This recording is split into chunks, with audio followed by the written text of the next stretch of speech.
الله السميع العليم من الشيطان اللعين الرجيم. بسم الله الرحمن الرحيم. الحمد لله رب العالمين وبه نستعين، والصلاة والسلام على أشرف الأنبياء والمرسلين وخاتم النبيين رحمة للعالمين والقاسم محمد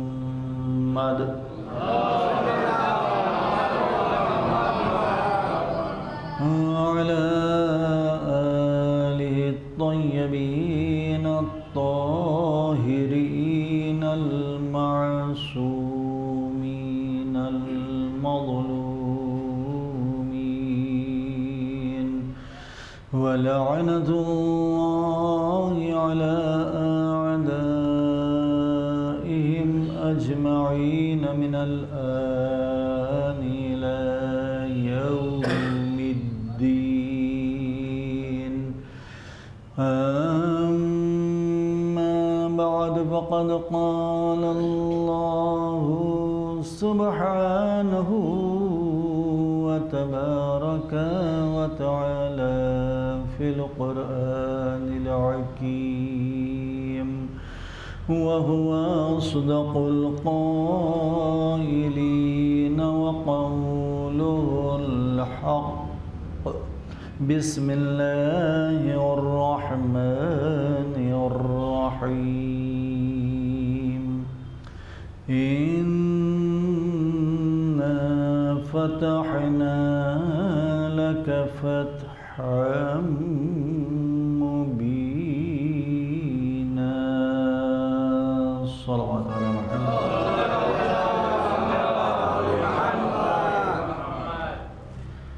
عزیزان ایمان، محرم کی آج پہلی تاریخ ہے. آپ حضرات کی خدمت میں بانیان مجلس نے جس عنوان کے ذریعے آپ تمام حضرات کو دعوت سماعت دی ہے، ان مجالس کی دعوت دی ہے، وہ اسی عنوان کے ساتھ ہے کہ صلح حدیبیہ سے لے کر صلح امام حسن علیہ السلام کے درمیان میں حضرت رسول اکرم محمد مصطفیٰ صلی اللہ علیہ وسلم اور مولا کائنات امیر المومنین علی ابن ابی طالب صلی اللہ علیہ وسلم اور امام حسن مجتبیٰ سبط اکبر علیہ السلام، ان بزرگ ترین ہستیوں نے، رسول اکرم نے اور ائمہ معصومین علیہ السلام نے جو خدمت دین صلح کے ذریعے سے فرمائی، اس کے اسباب و علل، اس کے تاثیرات، اس کے وجوہات، اس کے مفادات، ان سارے چیزوں کا احاطہ آنے والی تقاریب میں آپ حضرات کے درمیان میں یہ غیر حزب بساط بیان کرنے کی سعادت حاصل کرے گا. یہ تاریخی واقعات ہے، انتہائی اہمیت کے حامل ہیں.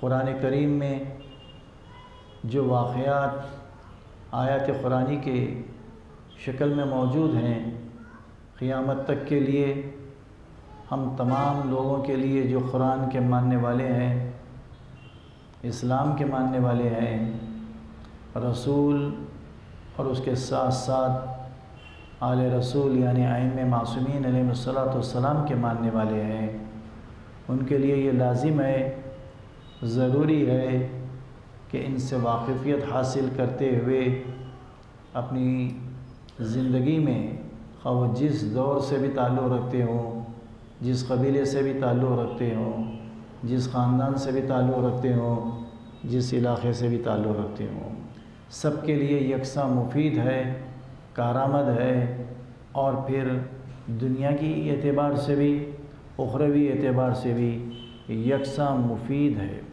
لہٰذا ان چیزوں سے واقفیت ہر فرد شیعہ کے لیے، فرد مسلمان کے لیے لازم و ضروری ہے۔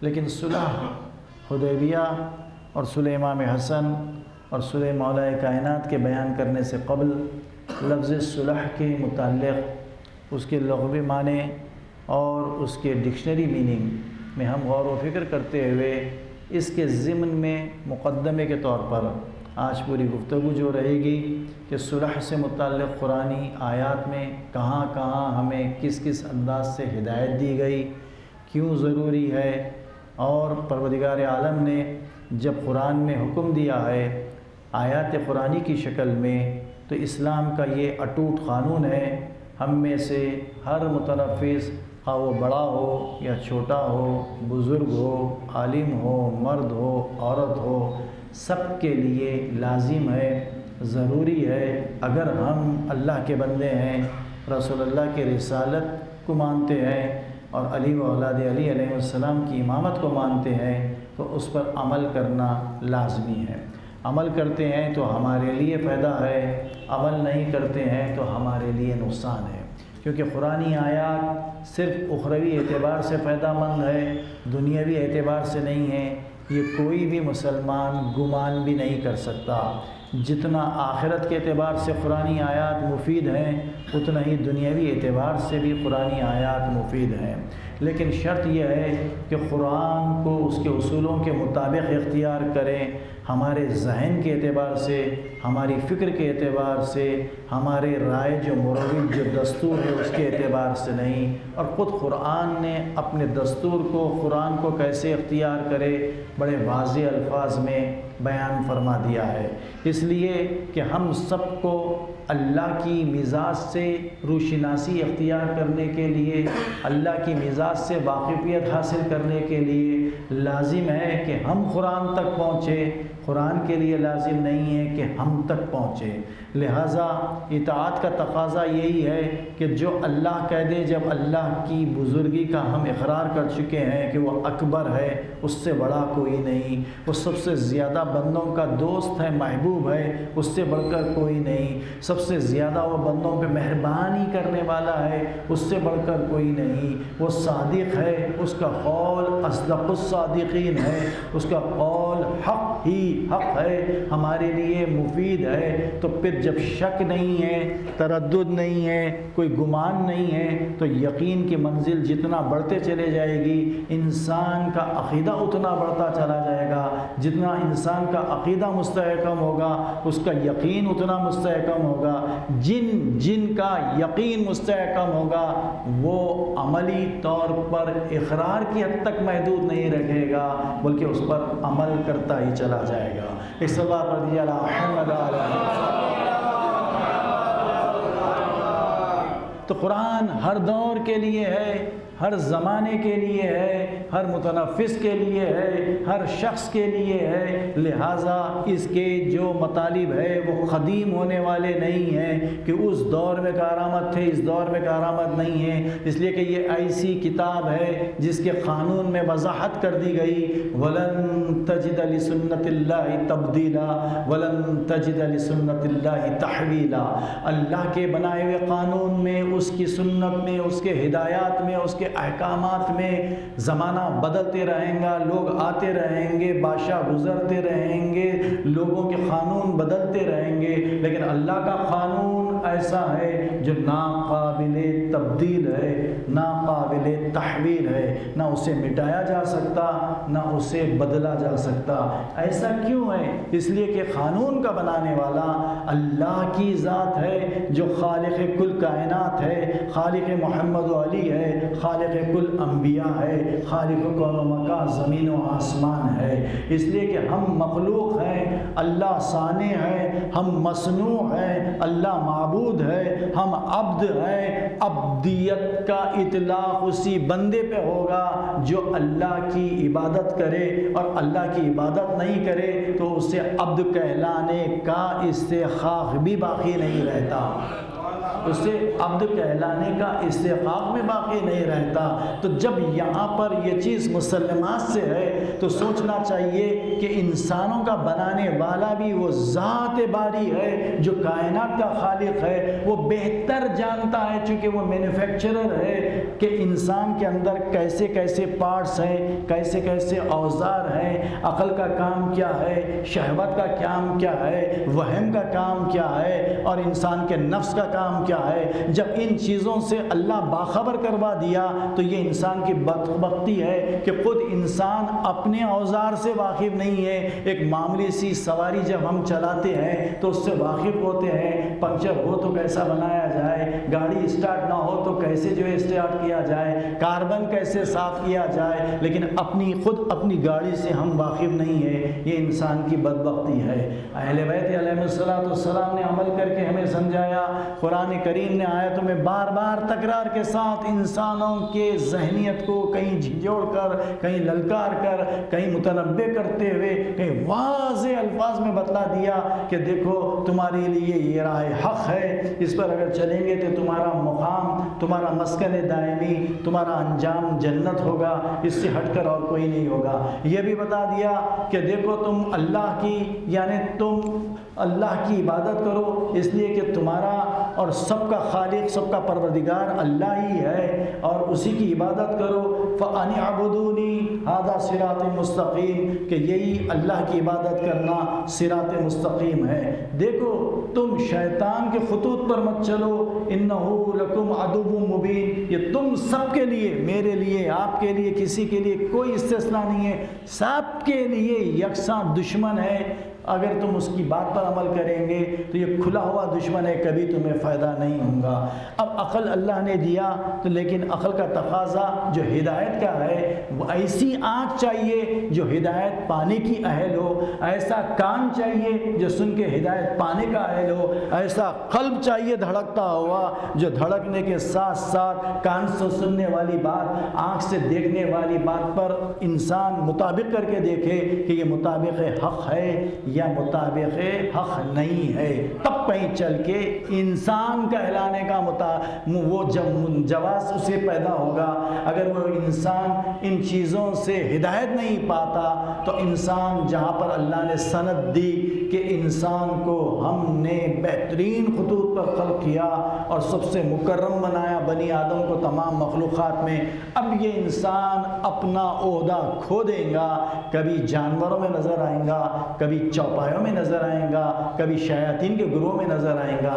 اگر یہی انسان اللہ کی پہنچائی ہوئی ہدایت کا ذریعے قرآن ہو، خواہ بذریعے رسول اکرم ہو یا ائمہ معصومین ہو، اس پہ عمل کرے گا تو یہ انسان انسانیت کے دائرے سے بلند ہو کر اتنا بلند ہوگا کہ وہ انبیاء کی صفوں میں نظر آئے گا، ملائکہ کی صفوں میں نظر آئے گا۔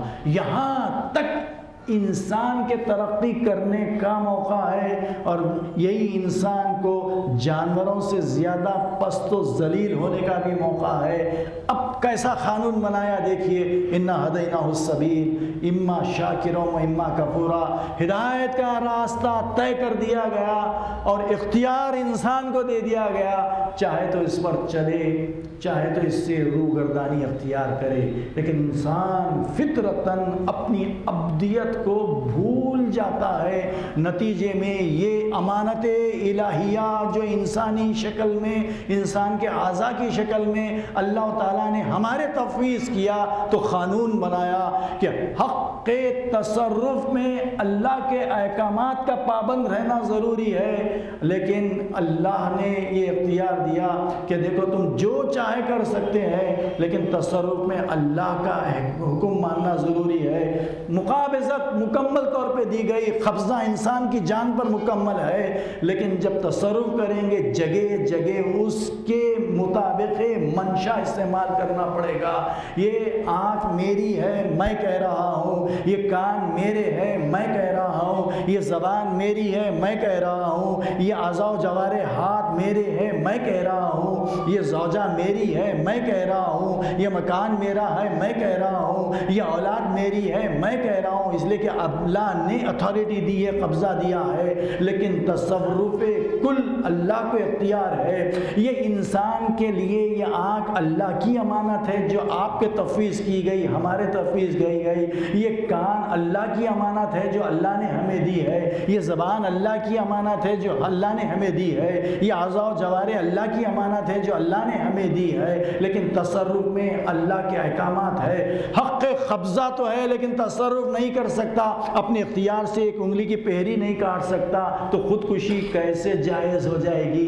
اس لیے کہ یہ امانت اللہ کی ہے، صحیح سالم لوٹانا ہمارا فریضہ ہے۔ اللہ ہمیں امین بنایا اور سارے جسم کا مالک بنایا، خودکشی اسی لیے حرام ہے۔ آنکھ کا کسی کو دے دینا اس لیے ہماری چیز نہیں ہے، ہمارے اعضاء نہیں ہے، ہماری ملکیت نہیں ہے، یہ اللہ کی ملکیت ہے، اسی لیے نہ دیکھنے والی چیز کا دیکھنا گناہ ہے، نہ سننے والی چیز کا سننا گناہ ہے، نہ بولنے والی چیز کا بولنا گناہ ہے، نہ کرنے والی چیز کا کرنا گناہ ہے۔ گناہ کیوں ہے؟ کیونکہ یہ امانت ہمارے پاس ہے۔ یہ بڑی غلط فہمی ہے انسان کو کہ جب ایک مدت مدید تک انسان کے تفویض کوئی امانت دے دی جاتی ہے تو وہ اللہ کی نہیں سمجھتا، میری سمجھتا ہے، یہ میری ہے اللہ کی نہیں ہے، جبکہ قرآن صاف الفاظ میں رسول اکرم نے فرمایا اِنَّا صَلَاتِي وَنُسُكِي وَمَحْيَايَ وَمَمَاتِي لِلَّهِ رَبِّ الْعَالَمِينَ۔ صلوات پڑھ دیجیے علی محمد۔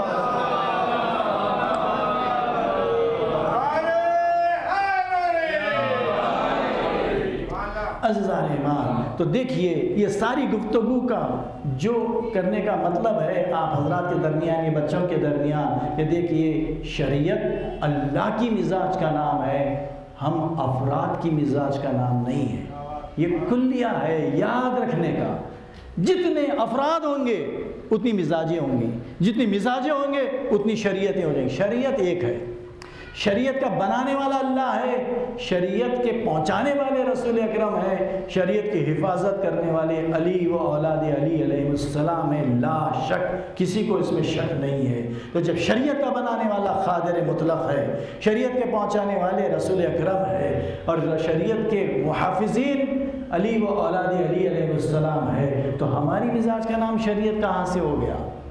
ہمیں نہیں معلوم، ہمیں یہ نہیں پسند، ہمارے عقیدے کے خلاف ہے۔ عقیدے کو بھی مطابق مرضی مولا ہونا پڑے گا، اپنے عمل کو بھی مطابق مرضی مولا ہونا پڑے گا، اپنے جو کچھ کے بھی عبادتیں ہیں مرضی مولا ہونا پڑے گا، تب کہیں وہ عبادت ہوں گی، ورنہ وہ بغاوت ہوں گی۔ ہماری مزاج سے کریں گے تو یہ بغاوت ہوں گی۔ جب بندہ بندگی اللہ کی نہیں کرتا ہے تو بندہ تو کہلائیں گا لیکن مطیع بندہ نہیں کہلائیں گا، باغی بندہ کہلائیں گا، باغی بندہ کہلائیں گا۔ دیکھیے بڑی ہی صاف مثال ہے، حضرت نوح اولی العزم پیغمبر تھے، قرآن میں ہی بڑے واضح الفاظ ہیں، حضرت نوح اولی العزم پیغمبر تھے، حضرت نوح کی اولاد بھی موجود تھی، حضرت نوح کی تعلیمات اپنے سارے خاندان قبیلے قریے کے لوگوں کے ساتھ ساتھ ان کی اولاد کے لیے بھی تھی۔ بچے نے اپنی عقل سے فیصلہ کیا، باپ کی بات کو نہیں مانا، اطاعت نہیں کی، اور وہ سمجھا کہ طوفان آئے گا، عذاب آئے گا، عذاب کی شکل طوفان کی شکل میں ہوگی، پانی کی کثرت کی شکل میں ہوگی، سب کو غرق کر دے گا۔ وہ گیا پہاڑی کے اوپر چڑھ گیا یہ کہتے ہوئے کہ آپ کشتی میں جائیے، میں پہاڑی پہ اپنی جان بچاؤں گا۔ حضرت نوح باپ تھے، بیٹے پہ ترس آیا، بعلم نبوت جانتے تھے کہ نادان جاہل ہے اور میری اطاعت نہیں کر رہا ہے، لیکن معبود سے فریاد کیا کہ پروردگار یہ میرا بیٹا ہے، تو اسے بچا لے۔ اللہ نے کہا کہ تم جاہلوں کی سی گفتگو مت کرو، خبردار، انہو لیسا من اہلک، وہ تمہارے اہل سے نہیں ہے، یہ نہیں کہا کہ بیٹا نہیں ہے، تمہارے اہل سے نہیں ہے. کیوں؟ اس کا عمل غیر صالح ہے. جس کا عمل غیر صالح ہے، باپ بیٹے سے فریاد بھی کیا تو اللہ اس فریاد کو نہیں سنتا. تو سوچئے ہم اور آپ کتنے بعید تک اگر نسل کے اعتبار سے دیکھیں تو 1400 سال کا اگر ہم سادات بھی ہے تو ہمارے امام سے تعلق جا کے وہاں ملے گا. اگر ہمارا عمل جب بھی نہیں ہے تو ان کے اہل سے نہیں رہیں گے، آج بھی نہیں ہے تو ان کے اہل سے نہیں رہیں گے، اور آنے والے کل بھی نہیں ہے تو ان کے اہل سے نہیں رہیں گے. اس میں کوئی انسان کلام کر سکتا ہے؟ اب میرے ذہن کے اندر، میرے اعتبار سے، نفس کے خواہشات کے اعتبار سے، اپنے خیالات کے اعتبار سے، نظریات کے اعتبار سے ایک چیز اپنے دانش میں، اپنے ذہن ناخص میں کچھ طے کر لوں اور اس کے بعد کہوں کہ یہی چیز حق ہے. دیکھیں انسان کی سرکشی کتنی ہوتی. جب ایک غلط چیز انسان دوسروں کے سامنے کہتا تو خود اس کا نفس وہاں پر دھوکہ کھاتا. ایک منزل ایسی آتی کہ اسی کو وہ حق سمجھنے لگ جاتا. بات یہی ہے کہ جب بندے کے تفویض اللہ نے حیات عطا کی اور اتنی زیادہ مدت تک وہ زندہ رہا کہ وہ بندے کی بندگی سے ہٹ کے اس کی مزاج خادمانہ جا کے مالکانہ ہو جاتی. یہیں سے بغاوت شروع ہوتی. اس کی جو ملکیت اللہ نے ایک جان کی شکل میں دی اور وہ مدت مدید تک دے دی تو اس کی ہونا یہ چاہیے تھا کہ مزاج خادمانہ ہونا تھا، یعنی عبدیت والی ہونا تھا، اللہ کا مطیع ہونا تھا، بجائے اس کے کہ وہ حاکمانہ مزاج کا حامل ہو جاتا. اب وہ حکم دینے لگ جاتا کہ جو اس کے کسی کے لیے کہہ دے وہی سچ ہے، اگر وہ کسی کے لیے کہہ دے تو یہ باطل ہے. جبکہ وجود انسانی میں حق اور باطل کے پہچاننے کی اللہ نے پوری مکمل طور پر صلاحیت رکھی ہے. یہاں تک کہ قرآن میں وارد ہوا اور پھر اس کے بعد ائمہ معصومین سے روایات برابر طور پہ ملتے ہیں، مسلسل ملتے ہیں کہ یہ اللہ ایسا نظام بنایا کسی مشرک کافر اللہ کے دشمن کے وجود میں، ذہن میں بھی، عقل میں بھی کبھی بھی باطل چیز حق کی شکل اختیار نہیں کرتی. تو مومن کے وجود میں کہ حق کو باطل کی شکل اختیار کرنے دیں گا؟ یہ علم کا، یہ عدالت کا تقاضا ہے. آج آپ ہم دیکھتے ہیں کہ کتنے ظلم و بربریت کرنے والے لوگ ہیں، کرنے والے بھی وہی ہیں، ان کی ظلم کو افشا کرنے والے بھی وہی ہیں. دونوں طرف سے کہیں پر بھی وہ نہیں ہے جس پہ ظلم کیا گیا ان کا کوئی فرد ہو جو یہ کہے کہ مجھ پہ ظلم کیا گیا. نہیں، سنانے والا بھی وہی ہے، سننے والے بھی وہی ہیں. آپ دیکھتے چلے جائیے تاریخ. اگر امام فرماتے ہیں یہ سسٹم پروردگار عالم انسانی وجود کے درمیان میں نہیں رکھتا تو حق پر عمل کرنا تو ایک طرف، حق کی شناخت بھی محال ہو جاتی. حق پہ عمل کرنا تو ایک طرف، حق کی شناخت بھی محال ہو جاتی. تو اب میں اس مقدمے کے بعد اتنا عرض کر دوں، چونکہ آنے والی جاری گفتگو قرآنی آیات کے ذریعے سے اور ائمہ معصومین کے رسول اکرم کے حیات طیبہ میں جو انہوں نے اعمال بجا لائے ہیں، عمل کیا ہے، عمل پریکٹیکل کہا بھی ہے، عمل بھی کیا ہے، یہ ساری چیزیں سننے کے بعد ہم کو مدد ملے گی کہ یہ صلح یعنی امن، امان، دوستی، آپس میں اتحاد، اس کی اللہ نے تاکید کیوں کی، اس کی عظمت کیا ہے. اور بلا خیر پہلی منزل پہ سارے اس انسانوں سے پروردگار عالم مخاطب ہے. آپ سب مل کے ایک باواز بلند صلوات پڑھ دیں.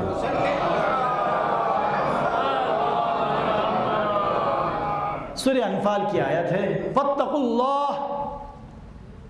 پروردگار عالم آیت کے آغاز میں ایک عظیم ہدایت عطا فرماتا ہے لوگوں کے درمیان میں. وہ انتباہ دیتا ہے کہ دیکھو اصلاح کرنے کے لیے جو اولین شرط ہے، پہلی شرط ہے، جو بھی اصلاح کرنے والا ہے فاتقوا اللہ، پس تم اللہ سے ڈرتے رہو، خوف اختیار کرو.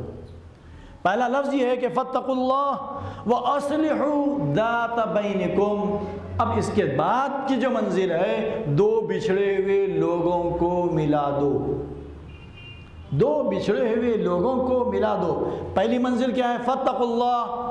اگر تم چاہتے ہو کہ کسی بھی لوگوں کے درمیان میں اصلاح کرواؤ، یہ مطلق اللہ کا حکم ہے. یہی چیز ہمارے پاس آئین بنی، کانسٹیٹیوشن بنا اسلام کا. اسلام کا کانسٹیٹیوشن کیا ہے؟ قرآن ہے. اللہ کی ہدایت کا جو واضح مقصد ہے اور واضح اشارہ ہے یہی ہے کہ اگر کوئی چیز اچھی تم کرنا چاہتے ہو تو سب سے پہلے تمہارے وجود میں تقوی کا پایا جانا ناگزیر ہے۔ تقوی کیا ہے؟ اللہ سے ڈرنا۔ تقوی کیا ہے؟ اللہ نے جس چیز کا حکم دیا اسے اختیار کرنا، جس سے روکا اس سے رک جانا۔ تقوی کیا ہے؟ اللہ نے جس کا حکم دیا اسے بجا لانا۔ اللہ نے کس کا حکم دیا؟ جس کا حکم رسول اکرم نے دیے، جس کا حکم مولا کائنات نے دیا، جس کے کرنے کا حکم امام حسین نے دیا، جس کا کرنے کا حکم سارے ائمہ یہاں تک کہ امام زمانہ نے دی۔ وہ کیا چیز کا حکم اللہ نے، رسول نے، ان کے اوصیاء نے، مولا کائنات نے، ان کی اولاد نے ہمیں دی؟ یا واجب کے کرنے کا حکم دیا یا مستحب کے کرنے کا حکم دیا؟ کون سی ایسی چیز ہے جس سے اللہ، رسول، ائمہ نے روکا؟ یا حرام سے روکا یا مکروہ سے روکا؟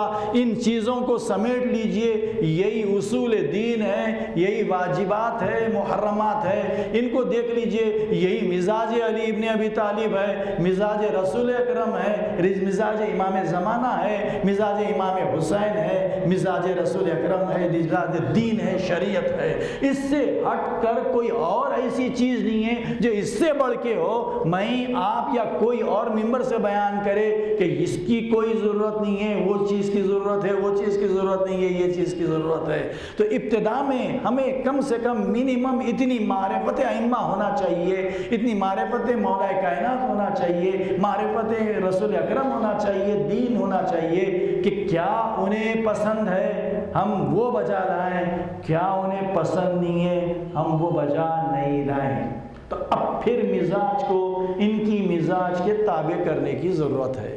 بات اختلافی وہاں شروع ہوتی ہے جو ان کی مزاج سے ہٹ کر ہم اپنی مزاج سے احکامات کو ڈھالنے کی کوشش کرتے ہیں۔ تو تنہا انسان کی عقل کافی نہیں ہے، بغیر مسئلے کے ہدایت یافتہ ہو جائے۔ اگر کتابیں کافی ہوتی پی ایچ ڈی کی ڈگری دلانے یا ڈاکٹر بنانے تو یونیورسٹیز کی ضرورت نہیں تھی۔ اگر میڈیکل شاپس کافی ہو جاتے دوائیں لینے کے لیے تو ڈاکٹر کے تشخیص کی ضرورت نہیں تھی۔ لہٰذا یہ بات ماننا پڑے گا کہ تنہا انسان یا اس کی عقل کافی نہیں ہے، جب تک ایک جامع نظام نہ ہو جائے اور نظام کا سمجھانے والا اور حفاظت کرنے والا، پہنچانے والے کا بھی اللہ انتظام نہ کر لے۔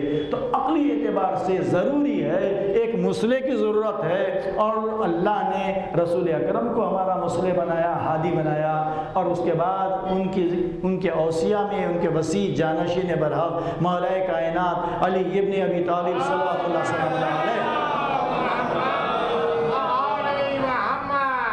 تو یہاں پر جو حکم ہے کہ دیکھو تم دونوں کے درمیان میں صلح کرواؤ، جو بھی بچھڑے ہوئے ہیں۔ کون بچھڑے ہوئے ہیں؟ شاید اولاد ماں باپ سے بچھڑ گئی اور اتنی نافرمانی کی۔ کون سی چیز ہے جو اولاد ماں باپ سے بچھڑی؟ اس کا عمل ہے، نافرمانی ہے، عمل ہے اس کا۔ اب یہ کہتا ہے انسان کہ ہمیں عمل کی ضرورت نہیں ہے، عقیدہ کافی ہے، اور ممبر سے کہتے ہیں یہ بات، جبکہ قرآن کی تعلیمات کے خلاف ہے، رسول اکرم کی تعلیمات کے خلاف ہے۔ آپ غور کیجئے، اگر رسول اللہ کی بات پر عمل نہیں کیے، وَإِن لَّمْ تَفْعَلْ فَمَا بَلَّغْتَ رِسَالَتَهُ، رسول کی رسالت نہیں رہتی، ہم اور آپ اللہ، رسول، ائمہ کی بات پہ عمل نہیں کیے تو پکے مومن باقی رہتے؟ آپ سوچئے، وَإِن لَّمْ تَفْعَلْ فَمَا بَلَّغْتَ رِسَالَتَهُ، اگر آپ میرے پہنچانے والے حکم کو عملی طور پر نہیں پہنچایا، گویا کار رسالت انجام نہیں دیے، وہ رسول جس کا کہہ دینا شریعت، روک دینا شریعت، ما آتاکم الرسول فخذوہ وما نہاکم عنہ فانتہوا، جو رسول دے دے شریعت، جس سے روک دے شریعت۔ کون رسول؟ ما ینطق عن الہوی ان ہوا الا وحی یوحی، کہ رسول وہ ہے جو اپنے مرضی سے کلام نہیں کرتا مگر یہ کہ اللہ کی وحی نہ آ جائے۔ وہ رسول کے لیے یہ انتباہ، یہ وارننگ، اگر آپ عمل نہیں کیے تو گویا کار رسالت انجام نہیں دیے۔ اور اگر ہم رسول، مولا کائنات، قرآنی آیات پہ عمل نہیں کیے تو ہمارا ایمان سلامت رہتا؟ ہم چونکہ اتنے واضح احکام سے واقف نہیں ہیں، لوگ کہتے ہیں کہ ہمارا عقیدہ کافی ہے، عمل کی ضرورت نہیں ہے، تو نیچے سے نعرہ حیدری کا استقبال کیا جاتا ہے۔ یہ استقبال کرنے والا بھی کافر، کہنے والا بھی کافر۔ وَالشُّعَرَاءُ يَتَّبِعُهُمُ الْغَاوُونَ، اگر کوئی شعر اللہ کے احکامات کے مغایر، تعلیمات اہل بیت کے مغایر ہے تو وہ بھی گمراہ جہنمی ہے، واہ کہنے والا بھی گمراہ جہنمی ہے۔ سورہ شورى نازل ہوا۔ اگر مداح اہل بیت میں مطابق حق ہے تو خود اہل بیت نے ایسے شعراء کے اشعار بھی برسر منبر دہرا کر بتلایا ہے۔ خود آقا امام حسین کا وہ مشہور و معروف شعر جو حضرت سے مختص کیا جاتا کسی اور شاعر کا ہے جو امام حسین کو بھی پسند تھا، وہ یہی کہ ذلت کی موت سے عزت، ذلت کی زندگی سے عزت کی موت کو میں ترجیح دیتا ہوں۔ تو یہ شعر تھا کسی کا جو امام حسین کو بھی پسند تھا۔ امام حسین مولا کائنات نے خود یہ اشعار کتنے سارے ایسے ہیں جو صفین کے موقع پہ، دوسرے مواقع پہ مولا علی نے دہرائے ہیں۔ تو ایک طرف دیکھیے درمیان میں افراط ہونا ہے نہ تفریط ہونا ہے، میانہ روی۔ تو وہ شاعر کا کلام جو مرضی معبود کے تابع ہے قابل تعریف ہے، جو مرضی معبود کے خلاف ہے قابل مذمت ہے۔ مذمت ہے، بات اتنی ہے، جو چیز شاعر پہ اطلاق ہوتی وہ ذاکر پہ بھی ہوتی، وہی چیز جو بھی اپنے اولیاء ہیں، اپنی اولاد کے کفیل ہیں ان پر بھی ہوتی۔ ایک صلوات پڑھ دیجیے علی محمد۔ تو فیصلہ کرنے کی نوبت ہے، تو سب سے پہلے کیا چاہیے؟ تقویٰ چاہیے، اللہ کا خوف چاہیے۔ اب یہ مت دیکھو کہ بیٹی میری کسی کے گھر آنے گئی اور فساد ہو گیا، نہ اتفاقی ہو گئی، اب صلح کرانے گئے، چونکہ میری بیٹی ہے میں تائید کروں گا، بچے کا اگر مظلوم بھی ہے تو میں مذمت کروں گا۔ نہیں، تم دیکھو پہلے اللہ کا خوف دل میں رکھو، اب اس کے بعد فیصلہ کرو، بڑا آسان ہو جائے گا، یہ دونوں کے لیے قابل قبول ہوگا۔ جو بھی چیز ہے ماں باپ کے درمیان میں ہے، بچے کے درمیان میں، تو جو چیز انسان کے ایمان کا جز ہے، وہ اس کے عقیدہ اگر مطابق ہے، یقین ہے، اور یقین مطابق حق ہے، تو پھر اس کا عمل کا وزن بھی اتنا زیادہ ہوگا۔ کیونکہ مجھے اگر یقین نہیں ہے کہ اللہ نے جو حکم دیا نماز کا، مجھے یقین نہیں ہے، میرا عقیدہ بھی ناقص ہوگا۔ میرا عقیدہ نہیں رہے گا، میں نماز کی طرف نہیں جاؤں گا، اس لیے کہ میرا عقیدہ اس لیے ناقص ہے کہ میرا یقین ناقص ہے۔ جس کا یقین ناقص ہے اس کا عمل بھی ناقص رہے گا۔ اگر امام حسن امام حسین کی صحت یابی کے لیے شہزادی کونین نے روزہ رکھنے کی نظر کی ہے اور خود روزہ رکھ کے اپنے چاہنے والوں کو سلیقہ سمجھایا کہ دیکھو اللہ کو راضی کر کے کیسی اپنی دعاؤں کو مستجاب کر سکتے، اگر یقین نہیں ہے شہزادی کونین کے وہ عمل پہ تو میں روزہ نہیں رکھوں گا۔ یہ تو نظر والا روزہ تھا، وہ روزہ نہیں جس کو اللہ نے مطلق فرض قرار دیا تھا ماہ رمضان مبارک کا۔ لیکن بعض لوگ نہیں رکھتے، صحت بھی ہے، سب کچھ ہے، لیکن نہیں رکھتے اس لیے کہ ان کو یقین نہیں ہے ائمہ کے اس عمل پہ۔ اگر یقین ہوتا تو عمل کرتے تھے۔ جس کا جتنا یقین نہیں گا، مجھے کسی ڈاکٹر کے اوپر عقیدہ نہیں ہے، اس کے اوپر فیتھ نہیں ہے، تو اس کی دوا پر بھی نہیں رہیں گا۔ اگر اسی طریقے سے میں کسی ڈاکٹر کے اوپر فیتھ رکھوں گا تو اس کی دوا بھی استعمال کروں گا، جو پرہیز کرنے کی ہدایت دے وہ بھی میں کروں گا، اگر نہیں ہے تو میں نہیں کروں گا۔ یہ بالکل ایک لاجیکل بات ہے۔ تو اب یہاں پر عقیدے کا نام لینے والے خود اتنا زیادہ بد عقیدہ ہے، جو جتنا ائمہ معصومین کے تعلیمات پہ عمل نہیں کرے گا وہی سب سے بڑا بد عقیدہ ہوگا۔ جو جتنا عمل کرے گا وہی سب سے زیادہ خوش عقیدے کا حامل ہوگا، اور کریں گے تو ہمارے لیے فائدہ ہوگا، نہیں کریں گے تو ہمارے لیے نقصان ہوگا۔ کریں گے تو نہ ائمہ کا فائدہ ہوگا، نہیں کریں گے تو نہ ائمہ کا نقصان ہوگا۔ کریں گے تو ہمارا فائدہ ہے، نہیں کریں گے تو ہمارا نقصان ہے۔ اسی لیے انہوں نے کہا کہ ہم نے ہدایت کا راستہ بتلا دیا، چاہے تو تم اس پہ عمل کرو، چاہے تو تم اس سے روگردانی اختیار کرو۔ صلوات پڑھ دیجیے علی محمد۔ اب جب ایک عام انسان کے لیے ہدایت ہے کہ تم صلح کراؤ، تو دوسری آیت اب آگے بڑھی تاکہ دیکھو یہ لقب اللہ نے ہمیں عطا کیا ہے انسانوں کو، انما المؤمنون اخوۃ۔ اللہ کی طرف سے کوئی ٹائٹل، کوئی لقب آپ کو دے دیا جائے، اس سے بڑھ کے اور شرافت و بزرگی کیا ہوگی؟ اس سے بڑھ کے بھی کچھ انسان کو چاہیے؟ انما المؤمنون، بے شک مومنین ہی آپس میں بھائی بھائی ہیں، یہ رشتہ اللہ نے جوڑا ہے۔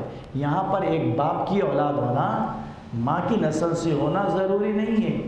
انما المؤمنون، بس مومنین ہی آپس میں بھائی بھائی ہیں، یہ رشتہ ایمان کے خطوط پر ہے، نہ کہ صلبی نسل سے ہونے کے خطوط پر ہے، ایمان کی بنیادوں پر ہے۔ یہ رشتہ روحانی ہے جس کو خلاق کائنات نے جوڑا ہے۔ اب اس کے بعد ہدایت دی ہے کہ یہ رشتہ اس وقت تک قائم رہے گا جب تک کہ تم میں یہ صفت پائی جائیں گی، ورنہ یہ جو تمہیں ہم اللہ نے ٹائٹل دیا ہے ایمان کا، یہ ایمان انسان کا برقرار نہیں رہ سکتا۔ ایمان کے لیے بھی ترقی ہے، ایمان کے لیے بھی زوال ہے۔ ایمان ایک دولت جو دولت ایمان سے تشبیہ دی جاتی ہے، اسی طرح ہے جیسے دولت دنیا بڑھتی بھی ہے، گھٹتی بھی ہے، ختم بھی ہوتی ہے، دولت ایمان بھی بڑھتا ہے، کم ہوتا ہے، ختم ہوتا ہے۔ ایسا نہیں ہے کہ دولت ایمان آنے کے بعد جاتا نہیں، دولت دنیا آنے کے بعد جاتی نہیں۔ دولت دنیا بھی آنے کے بعد جاتی ہے، دولت ایمان بھی آنے کے بعد جا سکتا ہے، لیکن یہ چیزوں کا انحصار کس پہ ہے؟ تاوقت کہ انسان اللہ کی باتوں پہ عمل کرے۔ پہلی ڈیوٹی کیا ہے کسی کے مومن ہونے کی؟ آج ہمارے معاشرے میں مسلمانوں کے درمیان میں حالیہ واقعات 2 سال 3 سال سے اخبارات کا لب و لہجہ بدل گیا، کیونکہ درمیان میں اللہ کا قانون ہٹ گیا، لوگوں کی مرضی اور اس کا ایگو آ گیا، تو ان کی برائیاں کرنا شروع کیے، جب سے کہ یہاں مسلمان آباد ہے، شاید 400-500 سال کی تاریخ میں ایک مسلمان دوسرے مسلمان کی برائی اس لیول پہ اخبارات کے ذریعے نہیں کیا جتنا آپ حالیہ واقعات میں الیکشن کے پہلے 3 سال سے دیکھیں۔ 3 سال کے اخبارات آپ نکال کے دیکھ لیجئے، کیسے کیسے گھنونے۔ یہ اصلاح ایسی نہیں ہوتی، صلح کرانے کا یہ طریقہ نہیں ہے، ہرگز نہیں ہے۔ یا ہمارا فیت اٹھ گیا قرآن پر سے، یا ہمارا فیت اٹھ گیا اہل بیت پہ سے، اس لیے کہ رسول اللہ نے فرمایا انی تارکم فیکم الثقلین کتاب اللہ و اہل بیتی وان تمسکتم بہما ولن تضلوا بعدی، کہ دیکھو میں تمہارے درمیان میں کہ یہ اسلام کی دولت سے میں تمہیں مالا مال کر دیا، میں نے گمراہی سے ہدایت کا راستہ تمہیں بتا دیا، پستی سے تمہیں بلندیوں تک پہنچا دیا، جہنم کے راستے سے جنت کا راستہ بتا دیا، تم چاہتے ہیں کہ تم مجھے کچھ اجرت دو، تو یہ میرے تعلیمات روحانی ہے، مادی چیز اجرت نہیں ہو سکتی، لہذا تمہارے لیے یہ لازم ہے کہ قل لا اسألکم علیہ اجر، تم مجھے اجرت دینا چاہتے ہیں تو اللہ کی طرف سے یہ حکم ہے کہ اے رسول آپ کہہ دیجئے کہ میرے قرابت داروں کے ساتھ، میرے رشتہ داروں کے ساتھ، میری اولاد کے ساتھ محبت اختیار کرو۔ محبت کیوں لازم قرار دی گئی؟ کیونکہ جس سے آپ محبت کریں گے اس کی بات پہ آپ عمل کریں گے۔ اگر آپ چھوٹے سے بچے سے محبت کریں گے تو بچے کی مرضی کا بسکٹ یا چاکلیٹ دلا کے لائیں گے، عمل کریں گے۔ محبت کا لازمہ عمل ہے، لہٰذا تم جب میری آل سے محبت کریں گے تو تم ان کی باتوں پہ عمل کریں گے۔ جس طرح قرآن نافع ہے اس طرح میری آل بھی نافع ہے، جس طرح قرآن معصوم ہے میرے یہ وارث بھی ویسے ہی معصوم ہے۔ جیسے قرآن کے درمیان میں کوئی غلطی ممکن نہیں، اسی طرح میرے وارثوں کے درمیان میں کوئی غلطی ممکن نہیں۔ جس طرح سے قرآن عالمین کے لیے ہادی ہے ویسے میری آل کو تم تھام لو گے تو عالمین کے لیے ہادی رہیں گی۔ قرآن ہر زمانے کے لیے ہدایت ہے، میری آل کا ذکر بھی ہر زمانے کے لیے تمہارے لیے ہدایت ہوگا۔ یہ چیز درمیان سے ہٹ گئی۔ رسول اللہ نے اپنے اس پروڈکشن کے متعلق، اپنے ان 2 چیزوں کے متعلق گارنٹی پیریڈ بھی قیامت تک کے لیے دیا کہ قیامت تک تمہارے درمیان میں گمراہی نہیں آئیں گی۔ اب اگر قوم کے درمیان میں، ماں باپ کے درمیان میں، بھائی بھائی کے درمیان میں، عالم اور قوم کے درمیان میں، شوہر اور زوجہ کے درمیان میں کہیں بھی اختلاف ہوتا ہے تو اس بات کی دلیل ہے یا قرآن سے دور ہے یا اہل بیت سے دور ہے۔ اگر ان سے متمسک رہتے تو یہ دوری نہیں آتی۔ اب دیکھیے پروردگار فرماتا ہے انما المؤمنون اخوۃ، دیکھو اللہ نے ایک مومن کو دوسرے مومن کا بھائی بنا دیا، تم آپس میں بھائی ہے۔ فاصلحوا بینکم، کہ دیکھو تمہاری یہ ضرورت ہے، لازمی ہے کہ یہ 2 میں اگر اختلاف ہے تو درمیان میں آگے بڑھ کر انہیں ایک ایک کر دو۔ یہ دو کو ایک کرنے کی کتنی افادیت ہے، کتنی عظمت ہے، کتنی زیادہ تاکید ہے اس کے متعلق۔ یہ قرآنی آیات اس وقت تک سمجھ میں نہیں آ سکتے تا وقت کہ ہم تفسیر کا سہارا نہ لے لیں۔ قرآن کی سب سے بہترین تفسیر ایک آیت دوسری آیت کی ترجمانی کرے، اس کے بعد اگر کوئی تفسیر ہے تو یہ رسول اللہ کا حدیث ہے، قول ہے، یا پھر ان کے وارث آل رسول ائمہ معصومین کے اقوال ہے۔ ہم کو آپ کو تفسیر کرنے کا کوئی مجاز نہیں ہے، کوئی اجازت نہیں دی گئی۔ تو اب یہ تفسیر کی ضرورت کیوں ہے؟ یہ جہالت کے نقاب سے، استبداد کے نفاق کے پردے سے، جہالت کے پردے سے جو ہمارے دلوں پہ، ہماری سماعت میں، ہماری بصارت پہ، ہماری عقل پہ دبیز گمراہی کے پردے پڑ گئے، یہ ہٹانے کا ذریعہ بنتا۔ سب سے پہلے اِنَّا أَحْسَنَ الْحَدِيثِ کتاب اللہ العزیز الحکیم، سب سے بہترین قول اللہ کا ہے یا پھر رسول اکرم کا ہے؟ جو رسول اکرم کا قول ہے بے عین نہیں، وہ علی ابن ابی طالب کا، ان کی ذریت کا ہے۔ کوئی قول ایسا ہونا ممکن نہیں کہ ائمہ معصومین کا قول اور ہو، رسول اللہ کا قول ہو، اس لیے کہ ان تمام ائمہ کے اقوال کا مدرک اور سورس رسول اللہ کا قول ہے، اور رسول اللہ کا قول ہو ہی نہیں سکتا جو قرآن کے مخالفت میں ہو، اس لیے کہ جو قرآن جس کے قلب پہ نازل ہوا، جو محافظ قرآن ہے، وہ قرآن کے خلاف جا ہی نہیں سکتا۔ لہٰذا اگر کوئی قول منسوب بھی کر دیا جائے تو یہاں پر ہمارے لیے ایک اشارہ دیا گیا سمجھنے کے لیے کہ کوئی بھی قول رسول کا حتیٰ کہ قول قرآن کے خلاف ہے تو تم اسے دیوار پر پھینک دو، زمین پر پھینک دو۔ تو جب رسول کا قول قبول نہیں کر کے زمین پر یا دیوار پر پھینکنے کا حکم ہے، تو کوئی بھی اگر ذاکر نام علی لے کے کوئی قول بیان کرے جو ائمہ کے قول کے خلاف یا رسول کے قول کے خلاف ہے، اسے بجائے پھینکنے کے قبول کر کے نعرے حیدری لگانا یہ جائز ہے؟ آپ بتلائیے، یہ نعرے لگانا جائز ہے؟ تو مطلب یہ ہے کہ قوم کی علمیت کو اتنا گھٹا دیا گیا کہ لوگوں میں اتنی بھی استعداد نہیں ہے کہ اللہ قرآن میں کیا کہہ رہا ہے اور ائمہ معصومین کی زندگی کیا ہے۔ تو پھر یہ بھی حدیث متفق علیہ ہے، من مات ولم یعرف امام زمانہ فقد مات میتۃ جاہلیہ، جو بھی اپنے زمانے کے امام کی معرفت کے بغیر دنیا سے چلے جائے وہ جاہلیت کی موت ہے، کفر کی موت ہے، جہنم میں اس کا مقام۔ ہم کو آپ کی مزاج سے واقفیت ہے، میرے کو آپ کی مزاج سے، میرے کو آپ کی میرے کو، ماں باپ کی مزاج سے، دوستوں کی مزاج سے۔ آپ کہتے ہیں کہ دیکھو ان کی مزاج کے حساب سے گفتگو کرنا، یہ وقت میں جانا، یہ سونے کا وقت ہے، یہ ٹھہرنے کا وقت ہے، یہ اچھا موڈ ہے، یہ کر لو۔ تو اچھا موڈ کب ہے؟ جب کہ ائمہ کی ولادت ہوتی ہے تو اللہ کا بھی اچھا موڈ ہوتا ہے، جتنے چاہے نیکیاں کر کے آپ خیر جمع کر لو۔ ائمہ کی ولادت میں گناہ کر کے اللہ کے عذاب کا مستحق ہونا یہ ائمہ کا موڈ نہیں ہے، یہ غلط ہے، یہ چیز غلط ہے۔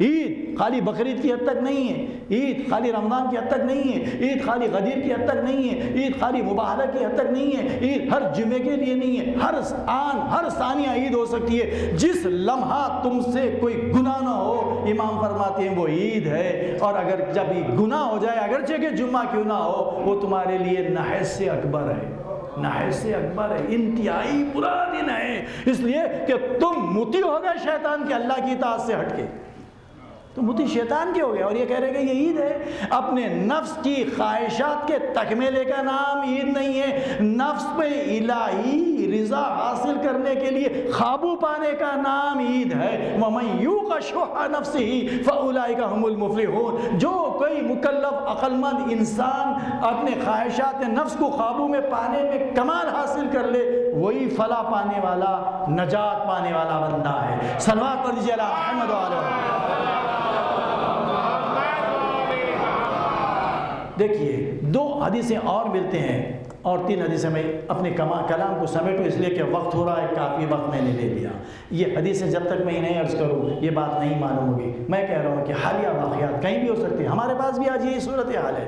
ایک عام طور پہ ہمارے پاس اخبار نہیں ہے، ورنہ اخبارات میں ایسے ہی چھپتا جیسے یہ دوسرے اخبارات میں چھپا، کیوں کہ یہ تو ماننا پڑے گا علماء کی کوئی قدردانی نہیں ہے، سب تماشا دیکھ رہے ہیں، سب دیکھ رہے ہیں کہ یہ ہمارا معاملہ نہیں ان کا معاملہ ہے، نہیں انہوں برا مانیں گے انہوں برا مانیں گے، لیکن ایک خیال نہیں ہے تو اس کا خیال نہیں ہے کہ ہم سب کا خالق کیا چاہتا ہے، ہم سب کا خالق کیا چاہتا ہے؟ جب اس کی رضا، اس کی خوشنودی پیش نظر نہیں ہے تو اب جگہ جگہ لوگ ڈرنے لگیں گے، تو پھر عالم کی شناخت تعارف تو اللہ فرمایا الا ان اولیاء اللہ لا خوف علیہم ولا هم یحزنون، اللہ کے مقرب بندے جو ولی ہیں، اولیاء اللہ ہے، انہیں کوئی خوف ہوتا نہ انہیں کوئی ڈر ہوتا، انہیں نہ کوئی خوف ہوتا نہ ڈر۔ دیکھیے ساری دنیا مل کے آپ کی مطیع ہو جائے، اللہ ناراض ہو جائے، کیا ملا؟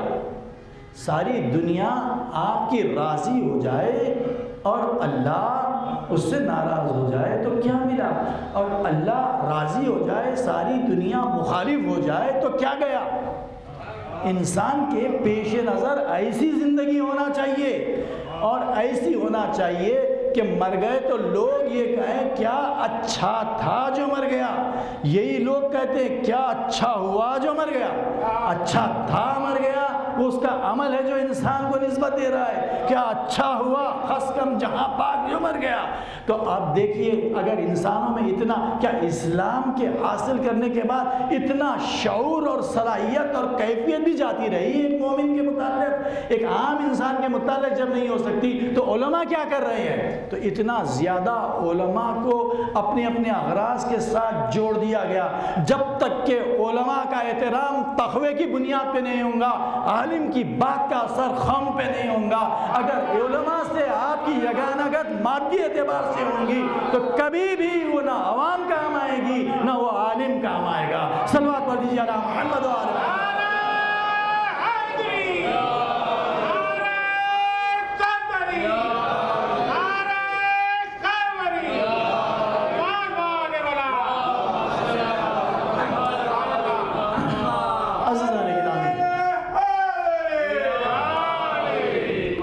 عزیزان گرامی، اب میں جلدی اپنی منزل کی طرف آؤں تقویت میں کہ دیکھیے اصلاح کرانے کی کیا اہمیت ہے۔ اللہ تعالیٰ نے قرآن میں بیان کر دیا، لیکن اجر کیا ہے، اس کا ثواب کیا ہے؟ دیکھیے دیکھنے میں ظاہراً ہم کو آپ کو نقصانات دکھ رہے ہیں، لیکن ایک حدیث مبارکہ حضرت مرسل اعظم محمد مصطفیٰ صلی اللہ علیہ وسلم آپ کے اور ہمارے آقا و مولا کائنات حلال مشکلات غالب ابن علی کل غالب علی ابن ابی طالب صلی اللہ علیہ دوہرا رہے ہیں۔ نہج البلاغہ میں آپ کی وصیت ہے، کب ہے یہ وصیت؟ جبکہ ذر ابن ملجم کی لگ چکی ہے، مولا کے سر سے خون جاری ہے، چند لمحات آپ کی حیات طیبہ کے باقی ہیں، آخری وصیت، آخری زندگی کے لمحات میں آپ نے بنی عبد المطلب کو بلایا، امام حسن کو بلایا، امام حسین کو بلایا اور یہ وصیت کی کہ دیکھو یہ میری وصیت، اے میرے بیٹا حسن حسین تم سے ہے، ساری بنی عبد المطلب کی اولاد سے ہے، اور جب جب یہ میری تحریر میرے چاہنے والوں تک جب بھی پہنچے ان سے ہے، تو یہ تحریر آپ تک میں پہنچا رہا ہوں۔ تو مولا کائنات آج آپ سے بھی مخاطب ہے اسی طرح جس طرح آپ کی زمانہ علالت میں آخری سانسوں کے درمیان امام حسن امام حسین سے مخاطب تھے۔ یا بنیا حسن حسین اوصیکما بتقوی اللہ، اے میرے بیٹے، اے میرے جگر کے ٹکڑے، اے میری آنکھوں کی ٹھنڈک، اے میرے وارثوں، اے جوانان بہشت کے سرداروں، تم سے تمہارے باپ کی وصیت ہے اپنے زندگی کے آخری لمحات کے درمیان کہ دیکھو تم سے وصیت کرتا ہوں اللہ سے تقوی اختیار کرو۔ اس کے بعد فرماتے ہیں اصلاح ذات البین کہ دیکھو دو بچھڑے ہوئے لوگوں کے درمیان میں اصلاح کرا دو۔ انا سمیت من جدکما، میں نے سنا ہے تمہارے جد رسول اللہ صلی اللہ علیہ وآلہ وسلم سے اصلاح ذات البین افضل من عبادت الصلاۃ والصیام عامہ کہ دو بچھڑے ہوئے لوگوں کے درمیان میں تم اگر اتفاق کروا دو، اصلاح کروا دو تو ایک سال کے روزے ایک سال کی نمازوں سے زیادہ افضل ہے۔ تو دیکھیے معرفت کے ساتھ دین کو اختیار کرنا اور ہے، ایک عادت کے طور پر دین کو اختیار کرنا اور ہے۔ دین عادت کا نام نہیں ہے، دین کی اول ابتدا معرفت ہے، معرفت خود توحید کی اصل ہے۔ جب تک کہ معرفت نہیں ہے نہ یہ توحید کام آئیں گی، نہ رسالت کام آئیں گی، نہ تو امامت کام آئیں گی۔ لہٰذا دیکھیے یہ پروردگار عالم کا حکم وہاں پر ہے۔ اس کے بعد رسول اللہ فرماتے ہیں کہ کیا تمہیں ایسی چیز کے متعلق خبر دے دو جو تمہارے لیے منفعت ہے، وہ منفعت رضی اللہ فرماتے ہیں درجے کے اعتبار سے یہ درجہ کیا ہے؟ افضل من الصیام و افضل من الصلاۃ و افضل من صدقہ، یہ نماز سے بھی افضل ہے، یہ روزوں سے بھی افضل ہے، یہ صدقات دینے سے بھی زیادہ افضل ہے۔ وہ کیا ہے؟ اصلاح ذات البین، یہ وہ ہے دو بچھڑے ہوئے گروہوں کے درمیان، لوگوں کے درمیان میں اصلاح کرا دینا، دنیا میں صلح کروا دینا، امن قائم کروا دینا، ایک دوسرے کا بھائی بنا دینا، یہ ان چیزوں سے افضل ہے۔ اور اگر کوئی شخص یہ نہیں کرے گا بول کے لوگوں کے درمیان میں فساد کروا دے گا تو یاد رکھو یہ سبب ہے ہلاکت کا، یہ سبب ہے ہلاکت کا، اس کی ایمان کی بھی ہلاکت ہے، اس کے اعمال کی بھی ہلاکت ہے، اور پھر معاشرے کی بھی ہلاکت کا سبب ہے۔ یہ سارے کے سارے ہلاکتوں کا سبب ہے۔ اس کے بعد چھٹے امام فرماتے ہیں دیکھو اگر کوئی برادر مومن کے درمیان میں کوئی نفاق پیدا ہو جائے، فساد پیدا ہو جائے، نزاع پیدا ہو جائے، خیالات میں یہ بڑھتے بڑھتے ایک دوسرے کے مخالف ہو جائے، تو یاد رکھو کہ اگر ان دو کو ایک کرنے کے لیے میرے اپنے ذاتی مال جو امام کا حق ہے، خواہ وہ امام کا حق خمس کی شکل میں ہو یا حق سادات کی شکل میں ہو، اس عمل کے لیے خرچ کرنا امام نے جواز فراہم دیا ہے۔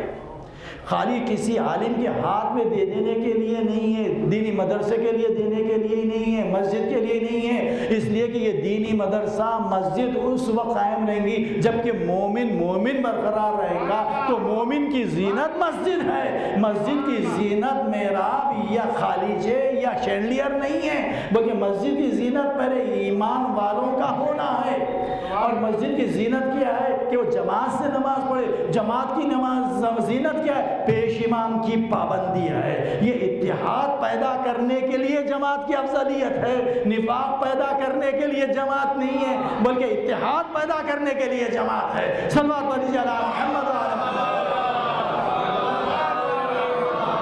پھر آگے جا کے فقہ سمجھاتی ہے اگر یہ جماعت ہے 10 سے زیادہ اگر کوئی مومن کسی جماعت میں آ جائیں، شامل ہو جائیں، تو یہ حدیث رسول اکرم ہے کہ تمام اشجار قلم ہو جائیں، تمام دریا سیاہی ہو جائے، اور پھر اس کے بعد تمام جن و انس ملائکہ مل کے اس کے ثواب کو لکھنا چاہیں، نہیں لکھ سکتے۔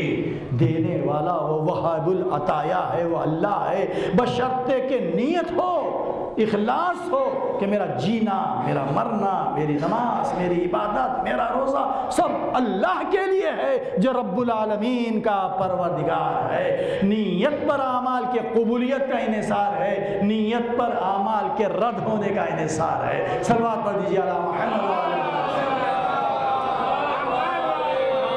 معصوم فرماتے ہیں عمل بعد میں ہوتا ہے، پہلے نیت خراب ہوتی ہے، پہلے نیت خراب ہوتی ہے۔ جس کی نیت جس لیول پہ خراب ہوئی اس سے اتنا بڑا گناہ سرزد ہوتا ہے۔ کبھی چھوٹی نیت خراب ہوئی چھوٹا گناہ ہوتا ہے، بڑے لیول پہ نیت خراب ہوئی بڑا گناہ ہوتا ہے۔ حتیٰ کہ انسان مادی چیز کے لیے بھائی کا مخالف ہو جاتا، اولاد ماں باپ کی مخالف ہو جاتی، شوہر زوجہ کا ہو جاتا یا زوجہ شوہر کی، اس لیے کہ نیت خراب ہوئی، نفس خراب ہوا، انسان غیر اختیاری طور پہ وہ عمل کرتا ہے جس سے اللہ نے روکا ہے۔ اس لیے کہ جب نفس خراب ہوا، نیت خراب ہوئی، تو عقل کے چراغ کو وہ گل کر دیتی ہے۔ جب عقل کا چراغ گل ہو جاتا ہے تو انسان اس وقت تک ہے جب تک کہ عاقل برقرار رہے۔ جب عقل رخصت ہو جائے تو انسان نہیں رہتا بلکہ وہ جانوروں میں مل جاتا ہے۔ صلوات پڑھیے علی محمد۔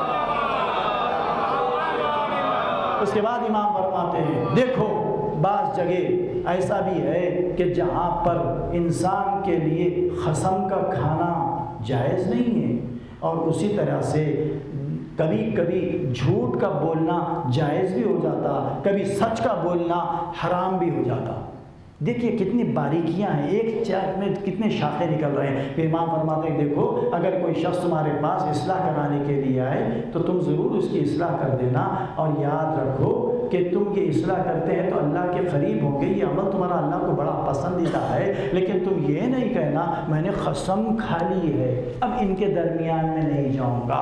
تو یہ قسم کا کھانا جائز نہیں ہے اللہ کے حکم کے مقابل میں قسم کھا لیا نماز نہیں پڑھوں گا، کیا یہ جائز ہے؟ میں قسم کھا لیا کہ میں روزہ نہیں رکھوں گا، تو کیا یہ چیز جائز ہے؟ تو قسم کہیں پر جائز رہتی، کہیں پر جائز نہیں رہتی، یہ قسم خود باطل ہو جاتی، قسم باطل ہو جاتی۔ میں قطع تعلق کر دوں گا اپنے رشتہ داروں سے، قسم کھا لی ہے، اب یہ قسم نہیں کھا سکتے آپ اس لیے کہ جائز نہیں ہے، محل نہیں ہے۔ میں استخارہ دیکھ لیا کہ مجھے نماز نہیں پڑھنا ہے، تو کیا یہ استخارہ جائز ہے؟ تو واجب امور کے لیے، حرام چیزوں کے لیے میں استخارہ دیکھ لیا اچھا آ گیا شراب پی لوں گا، میں استخارہ دیکھ لیا سود لے لینا، کیا سود لے لوں گا؟ نہیں، یہ بے محل چیزاں ہیں، اللہ پر الزام لگانے کی ضرورت نہیں ہے۔ آپ خود کہیے، اب اللہ کو درمیان میں لا کے جھوٹ مت بولیے۔ اب امام فرماتے ہیں کہ دیکھو کہ جہاں پر تم نے ایسی اصلاح کرنے کے لیے قسم کھاتے یہ جائز نہیں ہے، اب اگر کوئی شخص تمہارے سامنے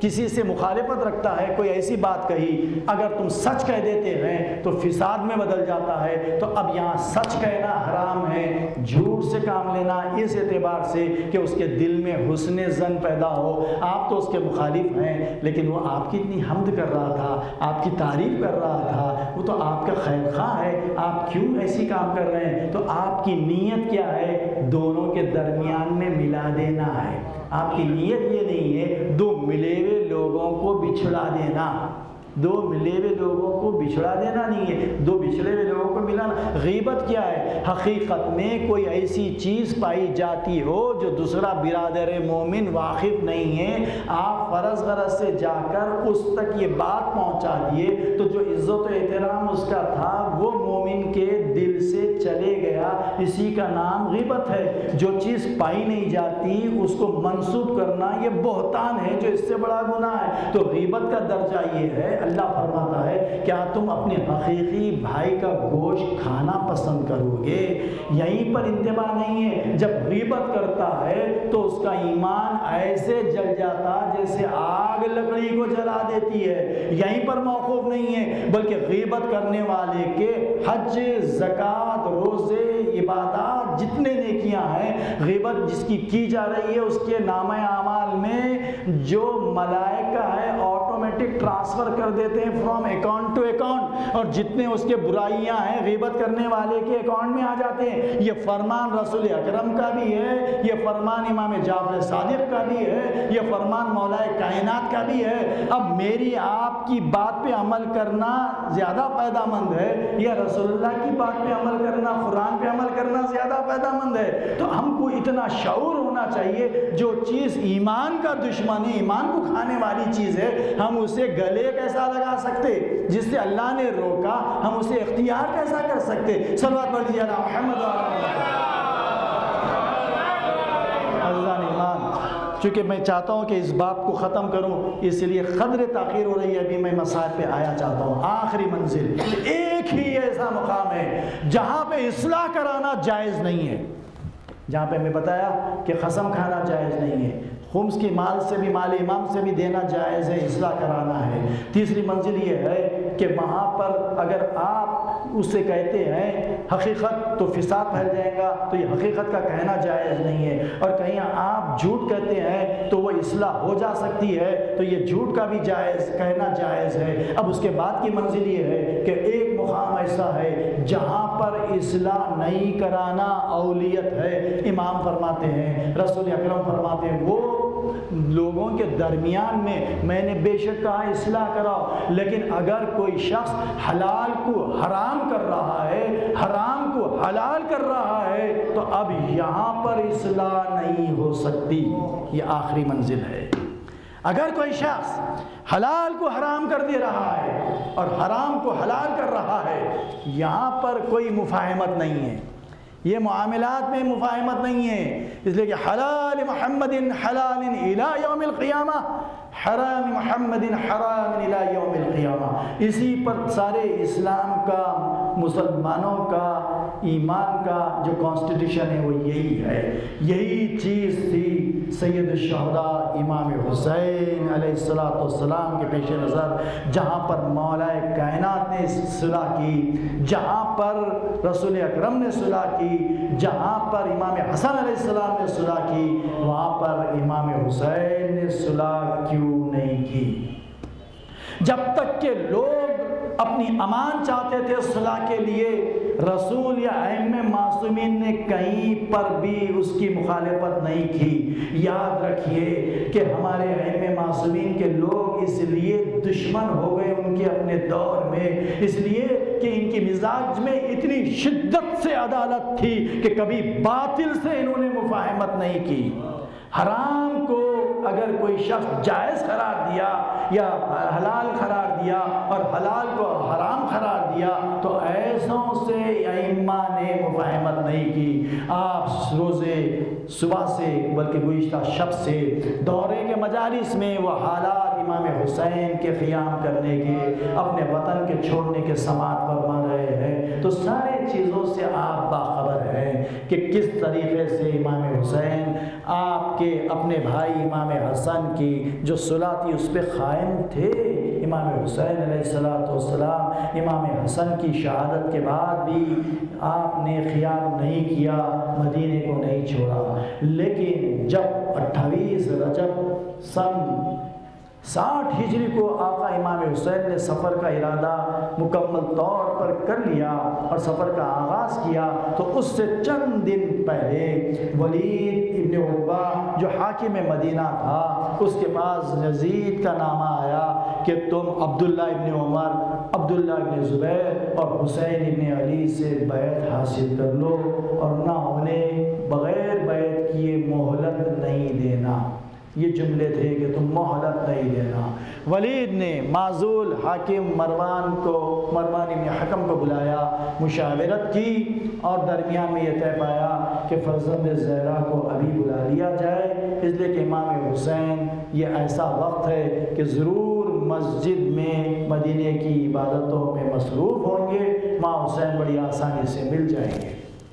ایسے میں ایک نامہ بنایا اور نامہ دیا کہ آپ کو بلایا گیا ہے، اس میں نام تھے، اور عبداللہ ابن عمر سے امام حسین یا عبداللہ ابن زبیر سے کہا کہ شاید معلوم ہوتا ہے مطلق العنان حاکم جو شام کا ہے وہ اب اس دنیا میں نہیں رہا، اس لیے ہمیں بلایا جا رہا ہے، اس لیے کہ میں نے خود گزشتہ شب خواب میں دیکھا ہے کہ اس کے قصر سے شعلے بھڑک رہے ہیں، تو اس کی تعبیر یہی ہے۔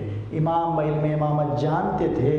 اب اس کے بعد امام علیہ السلام وہاں سے نکل کر اس کے قصر تک پہنچے، لیکن عبداللہ ابن زبیر اور عبداللہ ابن عمر غیر معروف راستوں سے بچتے بچاتے کہیں اور چلے گئے، لیکن امام حسین علیہ السلام اس کے قصر تک پہنچنے کے پہلے اپنے اہل خاندان سے مشورہ کیا، کیونکہ قرآن کا حکم بھی ہے کہ آپ